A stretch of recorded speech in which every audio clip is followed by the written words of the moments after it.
محمد وعلى آله وصحبه ومن تبعهم بإحسان إلى يوم الدين أما بعد. Khonifuddin rahimani wa rahmatullah.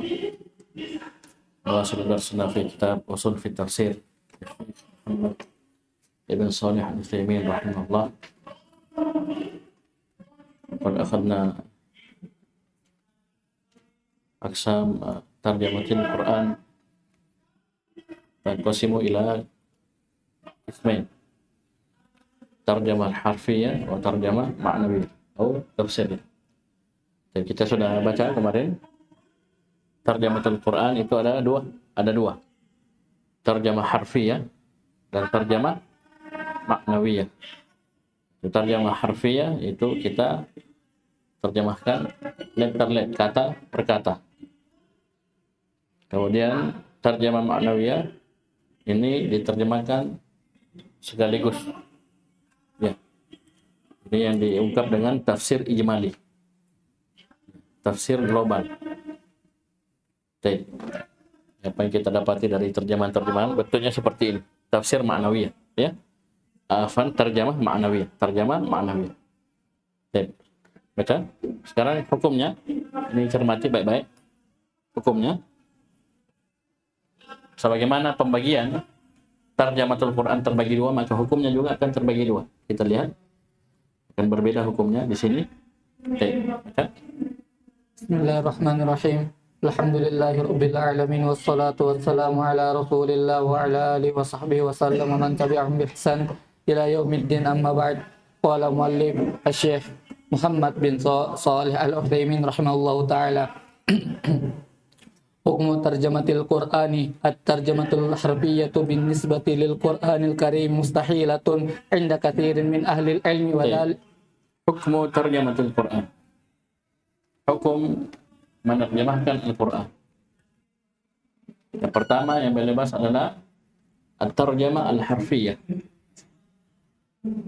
Menerjemahkan Al-Quran kata per kata.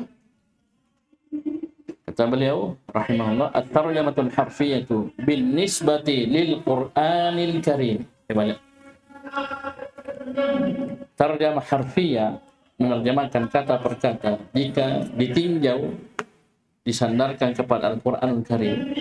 Ini kata beliau mustahilah. Ini mustahil menurut banyak dari ahlul ilm. Tidak akan mungkin. Ya. Kata per kata mau dipotong-potong. Ya. Kata ini, ini artinya ini. Baca. Bahkan yang kita dapat di terjemahan kata per kata yang dicetak sekarang, di terjemahan kata per katanya benar maknanya. Tangan. Pas diterjemah maknawiyahnya kekuasaan. Ngawur. Blunder, patah. Ini lucu. Paham ini? Dia terjemahkan kata per katanya tangan, kedua tangan kekuasaan, di terjemahan hak. Tafsiriyahnya, maknawiyahnya, dia bilang kekuasaan. Ini lebih parah. Ya, dia takwil. Saya paham ini? Baik. Jadi ini mustahilah jika diterjemahkan kata per kata. Kok bisa ini, Ustaz? Beliau sebut alasan. Wa dzalika li'annahu yushtaratu fi hadzal naw'i min at-tarjamati syurutun la yumkinu tahaqququha ma'aha wa hiya Li'anna wa dzalika, yang demikian itu kenapa dikatakan mustahilah? Tidak akan mungkin terjadi. Orang bilang impossible. Tidak akan mungkin. لأنه يشترط في هذا النوع من الترجمة شروط لا يمكن تحققها معها. Karena disyaratkan pada jenis ini terjemah harfiah, ya, syurutun, syarat-syarat. Syurutun nakirah ma'rifah. Semua nakirah setelahnya jumlah. Syarat-syarat yang la yumkinu tahaqququha. Di sini kata kuncinya. Karena tarjamah harfiah untuk Al-Quran Al-Karim dipersyaratkan syarat-syarat yang tidak akan mungkin terwujud. Kalau syaratnya tidak mungkin terwujud, maka bendanya, sesuatu itu tidak akan mungkin terwujud. Paham ini? Syaratnya saya tidak terpenuhi, gimana cara? Saya paham ini? Ini, di sini kata gue. Jadi ada syarat, silakan. Kalau mau antum terjemah harfiah, letter-letter, kata per kata silakan. Ada syaratnya, tapi ini syarat yang tidak mungkin terwujud. Karena bahasa Arab, bahasa Al-Quran, tidak ada yang menyamai. Ya, coba kita lihat rinciannya. Yang pertama, wahia hamzah wujudu mufradatin fil lughatil mutarjami ilaiha bi izai hurufil lughatil mutarjami minha.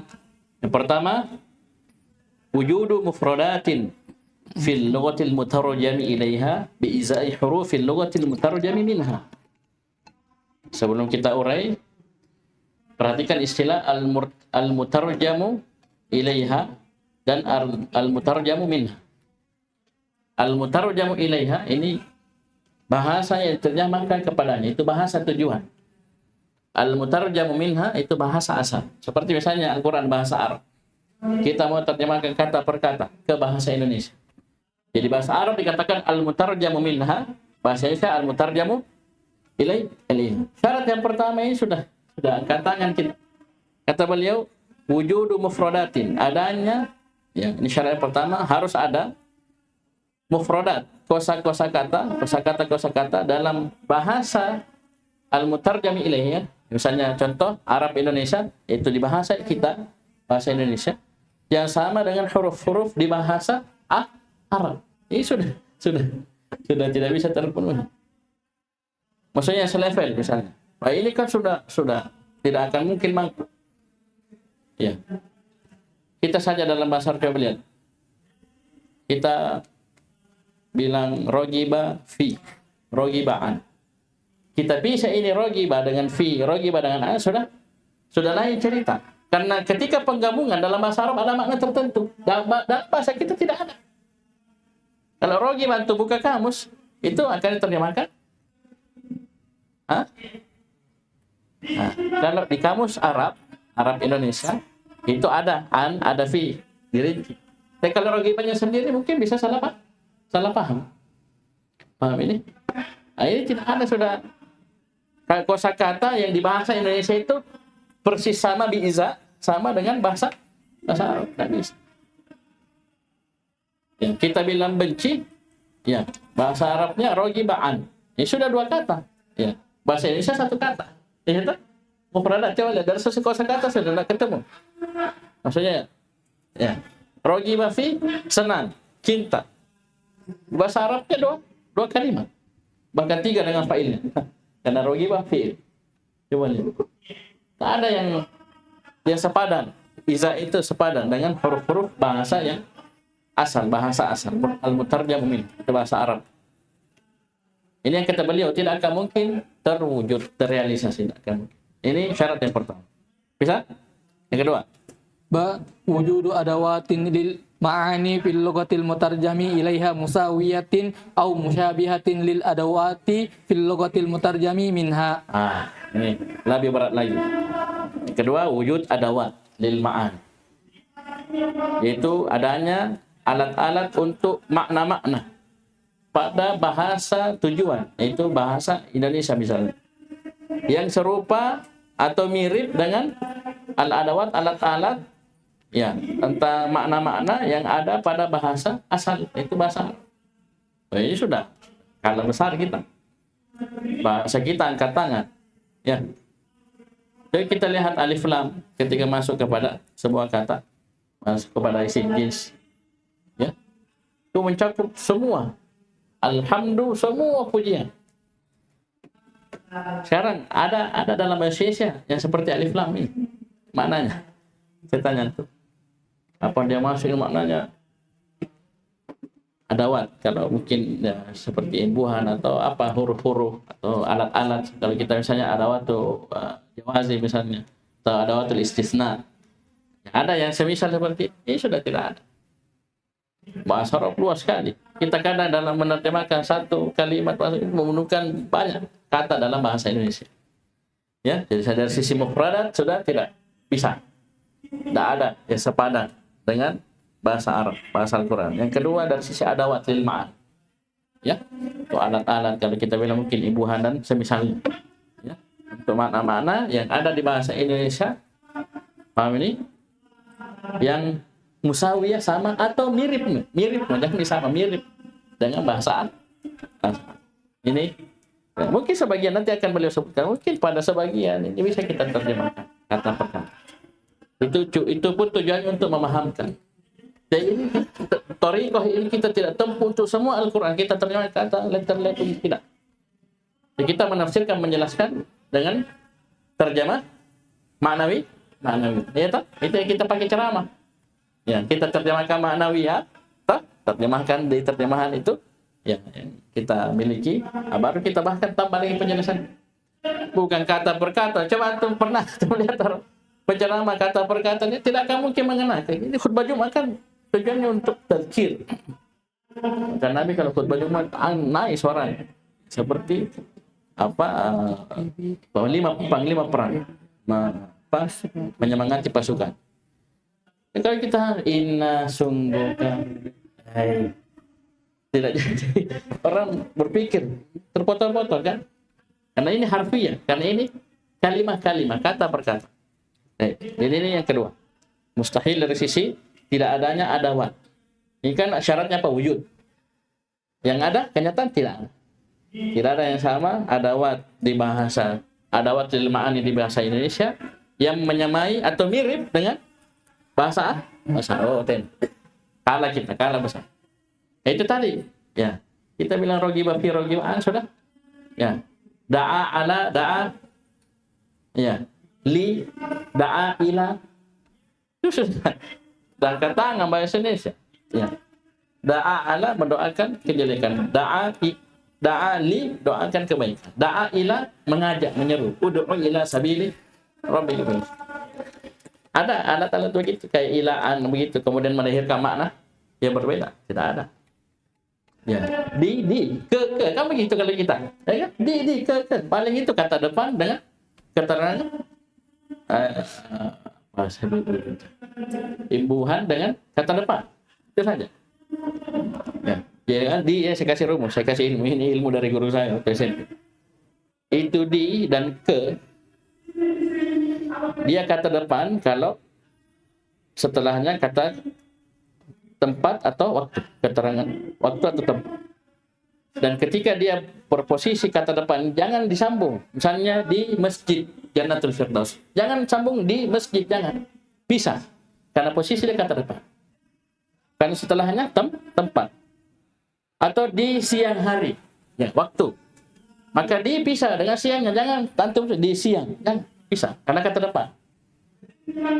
Selain dua ini, selain tempat dan waktu, maka dia imbuhan. Misalnya dipukul, masa itu bisa baru pukul, tidak, sambung, dipukul. Ya, ditabrak, sambung, jangan ditabrak, jangan. Karena kenapa? Bukan waktu tempat.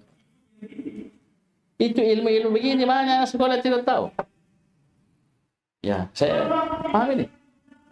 Itu dari SMP berapa tahun yang lalu? 2002, 2003. Ya, 20 tahun yang lalu. Itu ilmu masih. Nah, saya melihat banyak teman-teman itu salah di sini. Kalau menulis.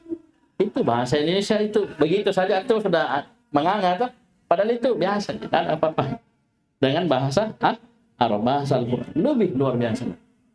Ya, lebih luar biasa lagi. Karena itu coba lihat bahasa Arab, ada khotnya, ada imlaknya, ya toh? Ada i'rabnya, nahwu sarafnya, ada. Itu 12 cabang itu. Ya, 12 cabang bahasa, ilmu bahasa Arab.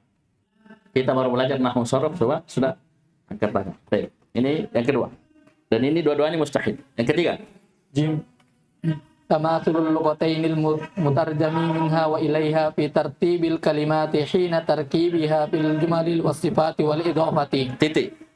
Tamathulul lughatain al mutarjami minha wa ilaiha fi tartibil kalimati hina tarkibiha fil jumali wasifati wal idhafati. Nah, ini sudah lebih lagi.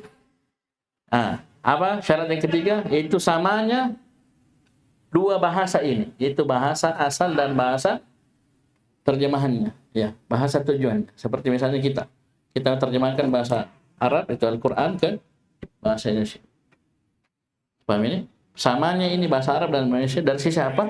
Tertibil kalimat, susunan kata.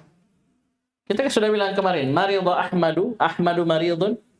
Ini kan orang Indonesia bilang SP ya. Ahmad sakit kan? Tidak ada bilang sakit Ahmad. Tapi kalau dalam bahasa Arab ada. Maridhu Ahmadu sakit Ahmad. Ahmadu maridun, Ahmad sakit. Tapi maknanya sama. Ini sudah angkat tangan bahasa Indonesia, tidak bisa dia. Sama persis dari sisi apa? Tertib al-kalimat. Dari urutan kata.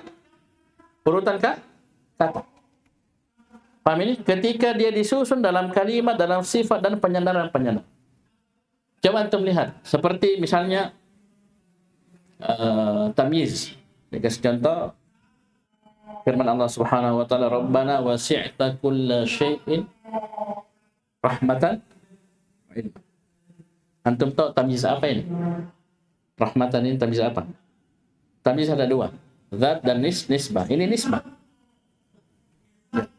Wahai Rabb kami, doa para malaikat, wahai Rabb kami, Engkau melingkup, wasi'ta. Rabbana wasi'ta kulla syai'. Engkau melingkup segala sesuatu. Rahmatan wa ilman.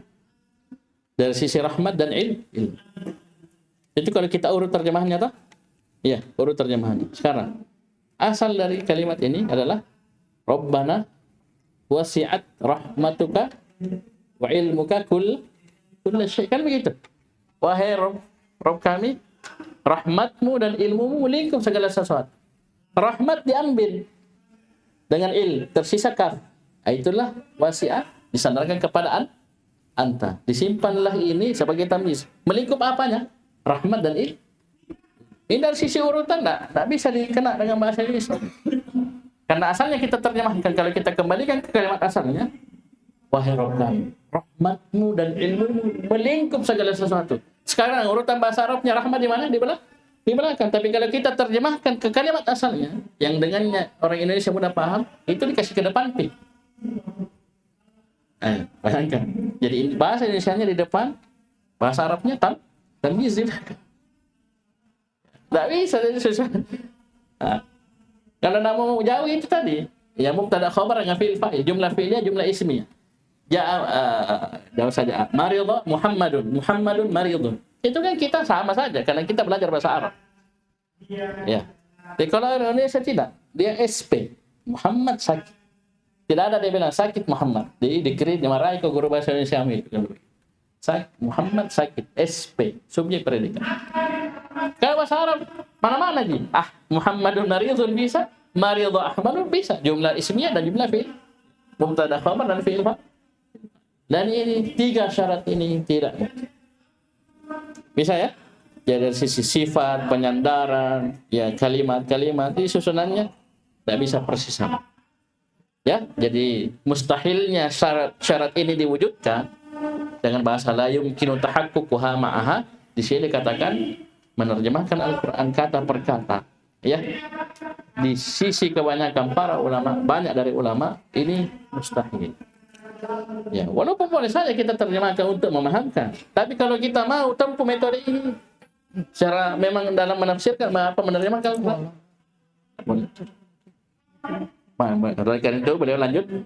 Coba lihat keterangan selanjutnya. Jadi koma situ nah wal idhafat titik atau koma. Lanjut kalimat baru.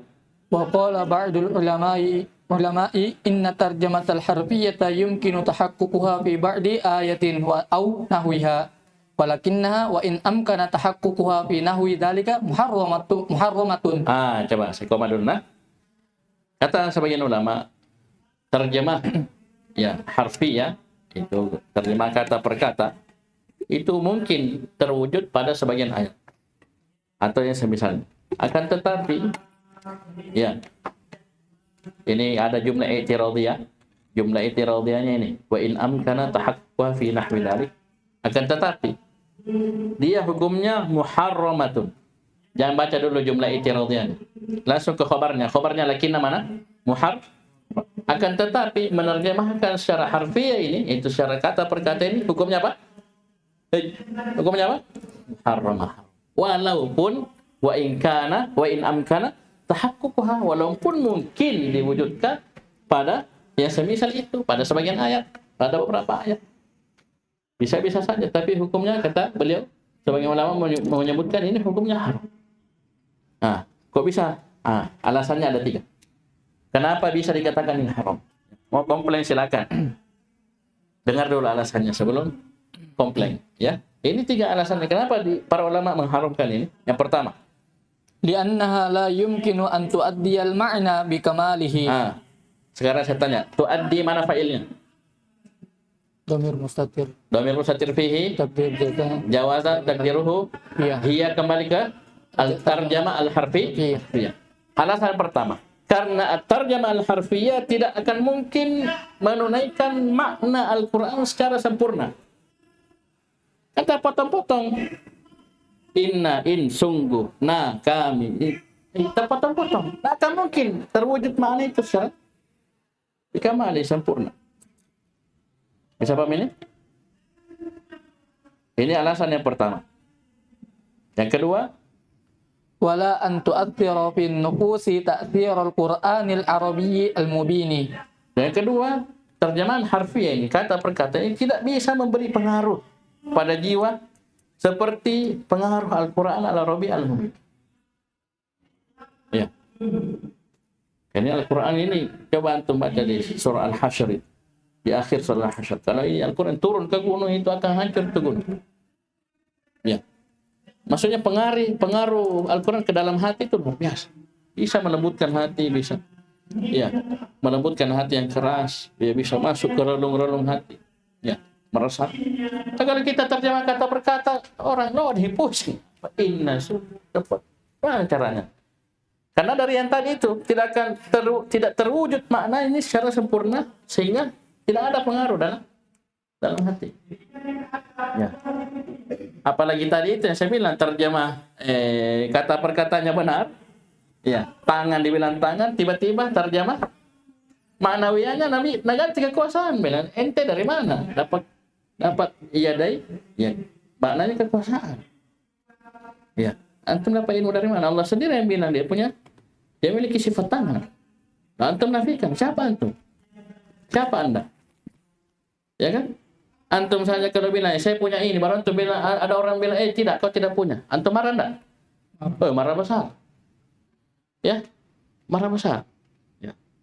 Saya punya tanah 1 hektar sini. Ini sertifikatnya begini. Orang bilang tidak, kau tidak punya begini. Baik, marah ini bagaimana dengan nama dan sifat Allah Subhanahu wa taala? Sifat-sifat Allah. Ini orang nafikan, saya naknya saja.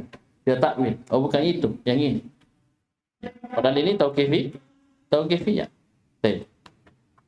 Yang ini yang kedua, alasan kedua tidak ada pengaruh dari terjemah harfiah ini pada jiwa. Sebagaimana pengaruh Al-Quran itu sendiri yang yang asalnya. Karena ini kan Al-Quran kan gabungan. Ya, gabungan kata per kata jadi dalam kayak 1 ayat, 2 ayat, 1 surah, ya 1 Al-Quran 30 juz. Ya, walaupun terdiri dari kata-kata, kalimat-kalimat, isim, fi'il, harf bergabung satu sama. Paham ini? Baik. Terakhir. Di sini juga sebelum saya lanjut, sini juga batilnya perbuatan sebagian manusia yang memenggal-menggal kalimat tauhid. Apa itu kalimat tauhid? La ilaha illallah. Dia potong-potong. Misalnya ini, berapa kalian? 20 orang misalnya. 20 orang bilang la ilaha, sebelah bilang illallah, la ilaha illallah, la ilaha. Jadi dia cuma la ilaha, ini cuma illallah. Ini tidak ada seperti ini. Itu coba antum potong saja itu, ada makna enggak? La ilaha saja, ada makna? Tidak ada makna. Illallah saja, ada makna? Nah, nanti digabung baru.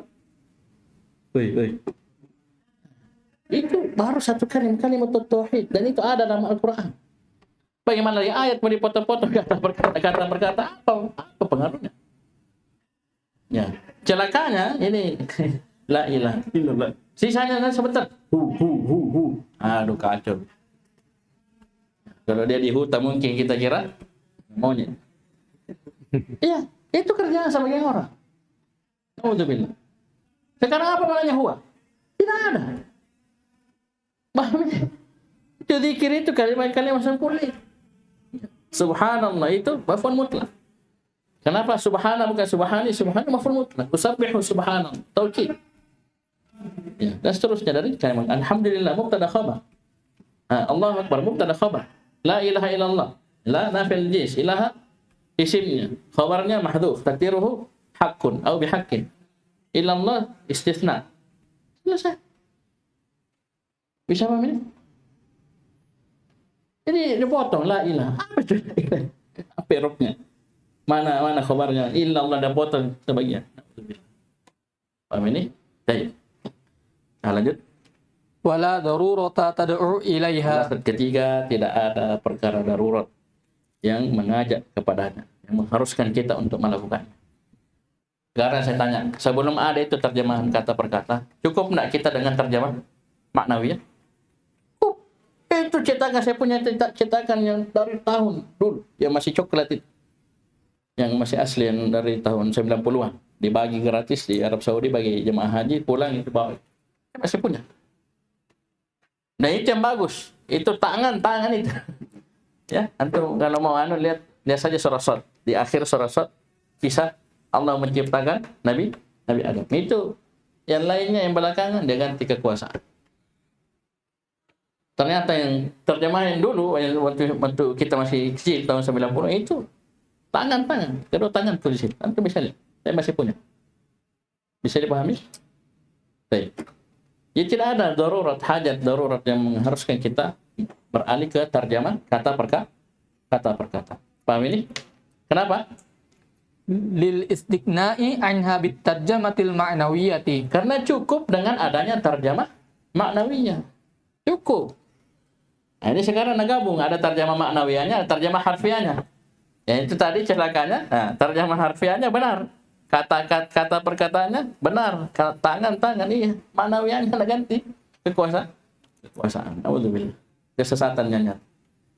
Paham ini? Kesesatan nyata, pembodohan. Ya, pembodohan. Apa juga faedahnya bagi orang untuk mengetahui kata perkata, bahkan menyebutkan jangan sampai dia bisa membaca kata perkataannya baru terlalaikan dari terjemah maknawi. Nah itu yang penting, terjemah maknawiyahnya. Nah, situlah tergambar makna, pendekatan makna dari Al-Quran. Ya.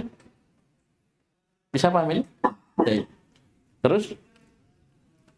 Wa ala hadha fattarjamatul harfiyatu in amkanat hissan fi ba'dil kalimati fahiya mamnu'atun syar'an. Nah, ini kesimpulannya. Oleh karena itu, berdasarkan perkara ini, maka terjemah harfiyah walaupun mungkin secara his, ya, maksudnya mungkin diwujudkan fi ba'dil kalimat pada sebagian kata, tapi fahiya mamnu'atun syar'an. Tapi dia hukumnya haram, dilarang secara syariat. Terus. Allahumma illa an yutarjima kalimatan khassatan bil lughati man yukhatibuhu liyafhamaha min ghairi an yutarjima tarkiba kullahu fala ba'sa. Ya, Allahumma. Ini istilah, ya. Kecuali kata Syekh, kecuali seorang menerjemahkan kata yang khusus. Ya. Dengan bahasa orang yang diajak bicara. Misalnya kita terjemahkan dengan bahasa Indonesia. Tujuannya apa? Liyafhamah, agar dia memahami kata tersebut. Min ghairi aytarjima tarkiba kullahu. Ya, kan, tetapi ya maksudnya tanpa min ghairi, tanpa dia menerjemahkan seluruh susunan kalimat itu dengan terjemah harfi. 1, 2 kata, tidak ada masalah. Ya. Maka hukumnya ini fala ba'sa. Jadi saya katakan, ini yang kita tempuh ya, sudah benar. Kita kadang terjemahkan begini. Tapi ya sering-seringnya kita terjemahkan dengan terjemah maknawi. Dan itu yang kita pakai di mimbar-mimbar Jumat, di ceramah-ceramah. Ya, karena 1, 2 kali kita memang menekankan makna, misalnya nakirah fi siyakin nafi. Itu kadang kita terjemahkan kata ini nakir. Itu. Tapi tidak ada dibilang setiap kata, penggal terus, tidak ada. Ya mungkin ini metode ini ada pada sebagian ahli bidah. Ya silakan antum. Ini ada yang pernah ikut kajian begitu? Jujur nih. Ada pernah ikut kajian ini ustadznya ini kata. Ini ada yang seperti itu. Ya. Terjemah ma'nawiyah, kemudian tafsirkan, silakan. Bukan sibuk dengan ya letter. Paham ini? Baik. Terus, wa amma tarjamatul ma'nawiyatu lil Qur'ani fahiya jaizatun fil asli. Adapun tarjamah ma'nawiyah untuk Al-Qur'an ini hukumnya boleh ya secara asal. Bahkan ini bisa menjadi pahala jariyah. Besarnya pahalanya itu orang yang pertama terjemahkan Al-Qur'an dalam bahasa Indonesia dengan terjemah yang benar, besar pahala. Makanya sampai sekarang dipakai itu jadi acuan toh. Ya, rahimahumullah. Paham ini? Orang-orang Indonesia terjemahkan tentunya dengan terjemahan yang benar. Kalau terjemahannya sesat, bisa jadi dosa jariah juga asalnya dia hukumnya boleh. Kenapa? Li'annahu la mahdhura fiha. Karena tidak ada perkara yang dilarang pada. Coba ya, bandingkanlah dengan pembahasan yang tadi. Ya, pembahasan apa? Terjemah harfiah. Nah, hati-hati sini. Terus.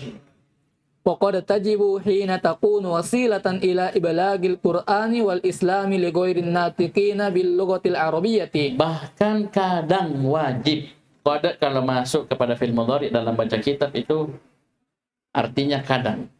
Kadang hukumnya bahkan menjadi wajib terjemah ma'nawiyah ini. Kapan? Ketika terjemah ma'nawiyah ini takunu wasilatan, ini menjadi perantara, wasilah, ya, sarana untuk menyampaikan Al-Quran dan Islam kepada orang-orang yang tidak bisa berbahasa Arab. Cara misalnya orang Papua misalnya, kita mau sampaikan dakwah Islam, dakwah Tauhid, ya, dakwah Al-Quran. Mau tidak mau kita terjemahkan Al-Quran dengan bahasa mereka paling minimum. Maksudnya kita terjemahkan dengan terjemah ma'nawiyah. Jadi orang-orang yang memang asli Papua sana, dia belajar Islam, bagus belajarnya, dia kalau ceramah dia terjemahkan terjemah ma'nawiyah dengan orang-orang Papua itu sendiri. Bisa. Orang Makassar saja kuliah ya. Bagaimana Ustaz? Iya. Itu terjemah. Dia pakai terjemah apa? Terjemah ma'nawiyah. Coba antum terjemah harfiah di bahasa Makassar ke bahasa Makassar. Apa bahasa Arab? Al-Quran ke bahasa Makassar. Pasti pusing itu jemaah. Ya, bahasa Jawa juga begitu. Misalnya orang Jawa terjemah ke inna, na, ai, tidak jadi, bubar orang itu.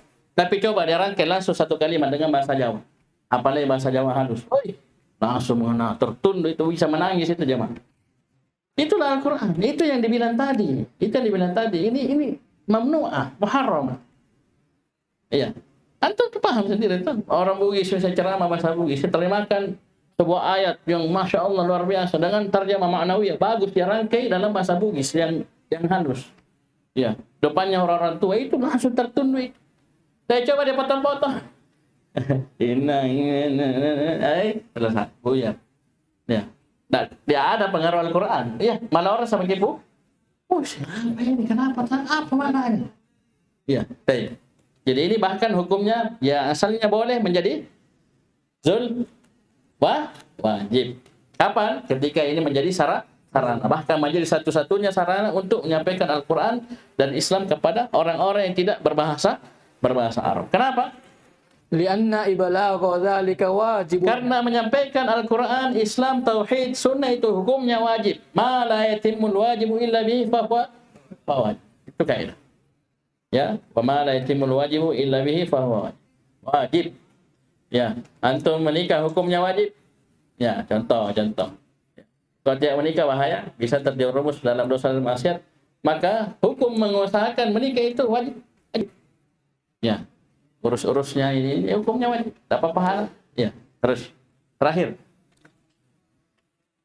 Lakin yushtaratu li jawazi dzalika syurutun. Akan tetapi dipersyaratkan akan bolehnya hal tersebut. Dzalika kembali ke mana? At-tarjamah al-ma'nawiyah. Boleh, silakan menerjemahkan secara ma'nawiyah itu dalam makna tafsir global, ya, pendekatan makna ayat dengan beberapa syarat. Yang pertama, al-awwalu alla tuj'ala badilan 'anil Qur'ani bihaitsu yustagna biha anhu. Yang pertama, jangan sekali-kali dia menjadikan atau alla tuj'ala, ya, jangan sekali-kali terjemah ma'nawiyah ini dijadikan badil, pengganti dari Al-Quran. Dari sisi apa? Dia mencukupkan diri dengan terjemah ma'nawiyah itu. Ya, tidak mau mendalami Al-Quran, membaca tafsirnya, dia merasa cukup dengan terjemahan saja. Ini salah besar. Salah besar. Tidak boleh. Ya, ada orang seperti itu.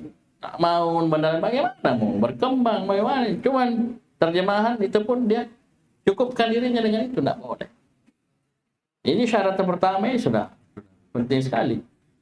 Sama juga santri silakan baca terjemahan, tapi jangan cukupkan diri. Baca tafsir Muyassar, baca tafsir As-Sa'di, baca tafsir lainnya. Kembangkan ilmu kalian, ada nahwu sharaf kalian. Paham ini? Jangan manja biar tafsir ma'nawiyah saja, ada ini. Apalagi? Paham ini? Ya, biar terjemahan saja enggak ini. Apalagi yang lainnya tafsirnya. Paham? Baik. Jangan mencukupkan diri, ya. Ini secara umum ya, apalagi kita santri ya. Jangan andalannya terjemahan baru enggak mau. Ya, dia buka tafsir itu antum insyaallah lebih berkembang. Antum baca tafsir yang ringkas. Ini luar biasa. Apalagi yang lebih luas, lebih panjang. Yang kedua, sebelumnya lanjut. وعلى هذا فلا بد أن يكتتب القرآن باللغة العربية وإلى جانبه هذه الترجمة لتكون كالتفسير له. Subhanallah. Inilah metode yang ditempuh para ulama kita. Coba perhatikan. Berdasarkan hal ini, karena tidak boleh ini terjemah ma'nawiyah dijadikan pengganti dari Al-Quran, maka fala buddha. Tidak boleh, tidak. Harus, wajib. Ayuktabal Qur'anu bil lughatil arabiyyah wa ila janibihi hadithar. Wajib Al-Quran yang berbahasa Arab itu tertulis secara bahasa Arab, kemudian baru di sampingnya ada penerjemahannya. Kalau kita kan mushaf memang tak satu halaman baru sampai terjemah. Harus, wajib seperti itu. Tidak boleh tidak.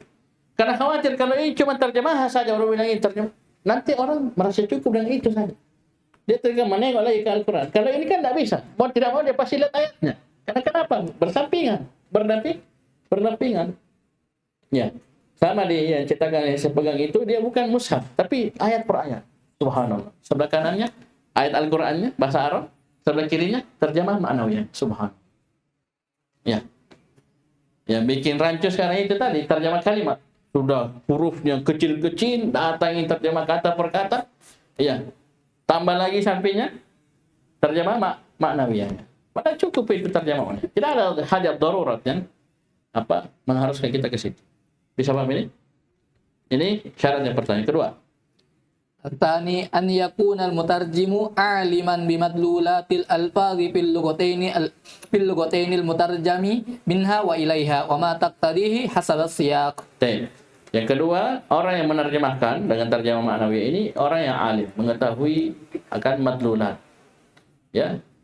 Madlulat, pendalilan, lafaz pada dua bahasa ini. Dua bahasa itu bahasa Arab dan bahasa tujuannya. Itu bahasa Indonesia kalau dia mau terjemah ke bahasa Indonesia, kalau dia orang Inggris yang mau terjemah ke bahasa Inggris, dia harus ngerti ini apa makna bahasa Inggrisnya ini. Kalau begini diterjemahkan, dia harus ngerti dua bahasa ini.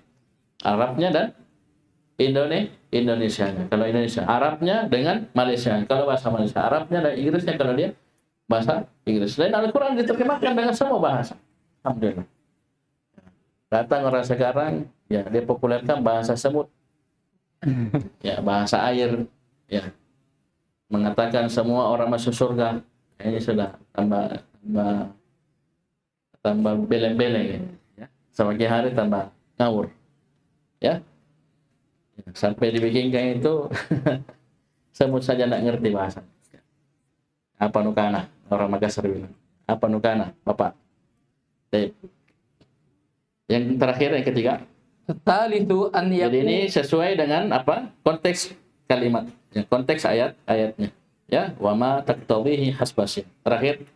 الثالث أن يكون عالما بمعاني الألفاظ الشرعية في القرآن. Yang ketiga, orang yang menerjemahkan tersebut harus alim, mengetahui makna-makna lafaz-lafaz syar'iyyah yang ada dalam Al-Quran. Paham ini? Sudah? Ini tiga syarat. Ini berat syaratnya, berat syarat. Paham ini? Khususnya ke person-person, individu-individu yang ingin terjun menerjemahkan Al-Quran dengan terjemah ma'nawiyah. Oleh karena itu, banyak terjadi masalah. Ya.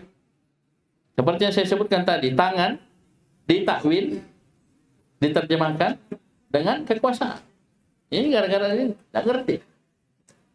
Ya, tangan, kekuasaan. Ya, paham ini? Ya, istawala, dan seterusnya. Paham ini? Atau misalnya di terjemahan dia jelas, tegas. Wa kallamallahu Musa takliman. Dan Allah berbicara kepada Musa. Ini pas pembahasan akidah, sifat Allah al-kalam. Dia kalam nafsani. Ini lucu. Iya. Ini. Paham ini? Baik. Terakhir ini catatan dari beliau. Wala tuqbalu tarjamatu lil Qur'anil Karim illa min ma'munin 'alaiha Tidak bihaythu diterima terjemahan Al-Quran dengan terjemah ma'nawiyah ini kecuali dari orang yang amanah. orang yang aman. Itu yang kita katakan tadi. Kalau dia pelintir makna ayat, wah, bahaya. Sesat orang. Tangan dibilang kekuasaan, wah ini bahaya. Ya kan? Nah, terus. Bihaitu yakunu musliman mustaqiman fi Ya, dinihi. itu orangnya dia muslim dan istiqomah dalam agama, dalam tauhidnya, dalam akidahnya, manhajnya. Ya, baik. Ini baru benar. Kalau dia sudah ada bid'ah dan seterusnya, pasti dia akan tafsirkan ke pemahaman bid'ahnya. Dan itu terjadi. Dan itu terjadi. Baik. Walaupun mungkin dia belum bisa ngarang tafsir ya, misalnya terjemahan seperti yang kita lihat, dia tapi dalam ceramah-ceramahnya, ya, ceramah di mimbar, kajian apa, dia akan terjemahkan terjemah maknawiyah yang sesuai dengan bid'ahnya, ya, mendukung bid'ahnya. Sekian subhanallah, hamdik, asyhadu an la ilaha illa anta, astaghfiruka wa atubu ilaik.